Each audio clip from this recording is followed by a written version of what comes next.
સિંહ અને સસલાની વાર્તા. એક ઘણા મોટા જંગલમાં એક ઘમંડી સિંહ રહેતો હતો. તે જંગલનો રાજા છે એવું કહી બધા પ્રાણીઓને ડરાવતો હતો. એક દિવસ સસલાભાઈએ તેને કહ્યું, તમને ખબર છે, તમારા જેવો પણ બીજો એક સિંહ છે. આવું સાંભળી સિંહને ખૂબ જ ગુસ્સો આવ્યો. તે તરત જ સસલાભાઈ સાથે શોધવા નીકળી પડ્યો. અને શોધતા શોધતા એક કૂવા પાસે પહોંચી ગયો.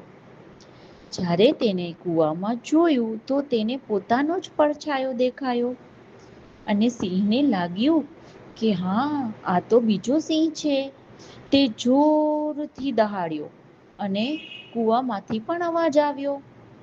સિંહ ખૂબ જ ગુસ્સામાં આવી ગયો અને સિંહ કૂવામાં કૂદી પડ્યો અને તેણે પોતાનું જ નુકસાન કરી દીધું.